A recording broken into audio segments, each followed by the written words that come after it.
ஆகக்கூடிய தேர்வர்கள் அனைவருக்கும் வணக்கம். வருகின்ற முதுகலை ஆசிரியர் தேர்வினில் தேர்ச்சி பெற்று பணி நியமன ஆணையை பெற்று அரசு பள்ளி ஆசிரியராக நீங்கள் பணியாற்றும் பொழுது உங்களுக்கு வழங்கப்படக்கூடிய முதல் மாத ஊதியம் தொடர்பான பதிவு.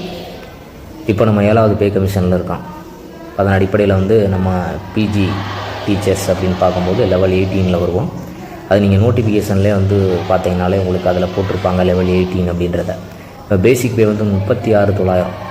இப்போ டிஏ பார்த்திங்கன்னா ஒரு 59%. இப்போ தற்பொழுது 53% வழங்கப்பட்டிருக்கிறது. கண்டிப்பான முறையில் பார்த்திங்கன்னா நீங்கள் அப்பாயின்மெண்ட் ஆகும்போது உதாரணத்துக்கு ஒரு பிப்ரவரி மாதம் நீங்கள் அப்பாயின்மெண்ட் ஆகுறீங்க அப்படின்னா அப்போ 59% இருக்கும். இந்த வருஷம் ஒரு 6%, டிசம்பர் வரைக்கும் ஒரு 6% உயர்த்துவாங்க. அப்படி பார்க்கும்போது 21,771 ரூபா வரும். கச்சாரி ஒரு 1,500 ரூபா, எம்ஏ பார்த்திங்கன்னா ஒரு 300 ரூபா, கிராஸ் பார்த்திங்கன்னா உங்களுக்கு ஒரு 60,471 ரூபா கிடைக்கும்.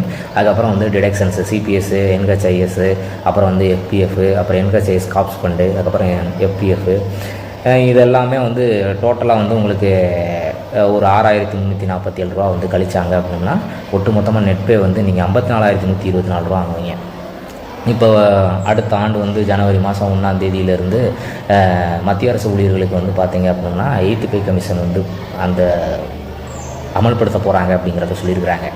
அதன் அடிப்படையில் பார்த்தீங்க அப்படின்னா ஒரு 20லேருந்து 25% பேசிக் பேயில் இன்க்ரீஸ் ஆகும் அப்படின்றத சொல்லியிருக்கிறாங்க. இந்த ஃபிட்மெண்ட் ஃபேக்டர் அடிப்படையில் தான் பார்த்தீங்க அப்படின்னா அதை அசியூம் பண்ணுறாங்க. இப்போ நம்ம எக்ஸ்பெக்டட் ஃபிட்மெண்ட் ஃபேக்டர் 1.86 வச்சுக்குவோம், சரிங்களா? ஏன்னா ரொம்ப கூடுதலாகவும் எடுக்கல, ரொம்பவும் கம்மியாகவும் எடுக்கல, நம்ம மிடில் எடுத்துருக்கோம்.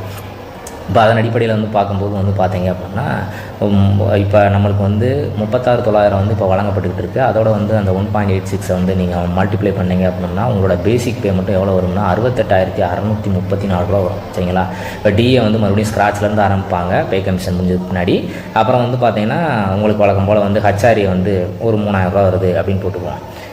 அப்போ மொத்தம் கிராஸ் 71,634 ரூபா வரும். நான் அப்ராக்சிமேட்டாக ஒரு 15% கழிச்சிருக்கேன். சிபிஎஸ் இந்த மற்ற விஷயங்கள் எல்லாமே சேர்த்து அப்ராக்சிமேட்டாக அவ்வளோ கழியாது, இருந்தாலும் நான் அப்ராக்சிமேட்டாக ஒரு 15% கழிச்சிருக்கேன்.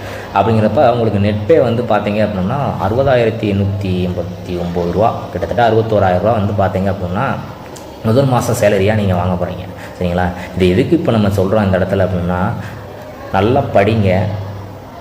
நம்ம 60,000 ரூபா சம்பளம் வாங்க போகிறோம் அப்படிங்கிறத மனசில் நிறுத்தி நல்லா படிங்க. அதற்காக நம்ம கடுமையாக உழைக்க வேண்டியது இருக்குது.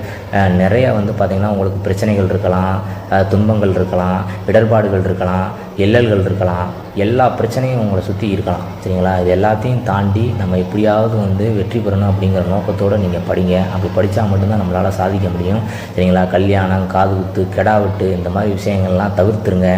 அதுக்கெல்லாம் போகாதீங்க. இருக்கிற நேரத்தை முறையாக பயன்படுத்துங்க. இன்னும் ஒரு 8 மாதங்கள் மட்டும்தான் நீங்கள் கடுமையாக உழைக்க போகிறீங்க.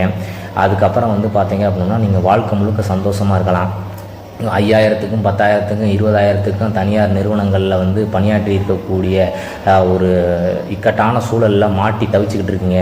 நீங்கள்லாம் விரைவாக ஏதாவது ஒரு முடிவு எடுங்க. உங்களோட பொருளாதார சூழலை கருத்தில் கொண்டு உங்களால் நான் ஏர்ன் பண்ணலைன்னா கூட என்னால் ஒரு 5 மாதம் 10 மாதம் சமாளிச்சிட முடியும், அதுக்கு அந்த அளவுக்கு எனக்கு கெப்பாசிட்டி இருக்குது அப்படிங்கிற மாதிரி இருக்கிற நபர்கள்லாம் தயவுசெய்து அந்த தனியார் துறை வேலைகள்லாம் பார்த்திங்கன்னா விட்டுட்டு நீங்கள் நல்லபடியாக முழுக்க இந்த 8 மாதம் படிக்கிறதுக்கு செலவிட்டிங்கனாலே கண்டிப்பான முறையில் நீங்கள் டாப்பராக வந்துடலாம். ஜென்ரல் 10லே பாஸ் பண்ணி உங்களோட சொந்த மாவட்டத்திலே பார்த்தீங்க அப்படின்னா உங்களால் போஸ்டிங்கை வாங்கிட்டு உங்களோட குடும்பத்தோட நிம்மதியான ஒரு வாழ்வை உங்களால் வாழ முடியும், சரிங்களா? அதனால் அதுக்கு இடையில் நம்ம நிறைய கஷ்டங்களையும் நிறைய இடர்பாடுகளையும் சந்திக்க வேண்டிய சூழலில் தான் நம்ம இருக்கிறோம். அது எந்த விதமான மாற்று கருத்துமே இல்லை.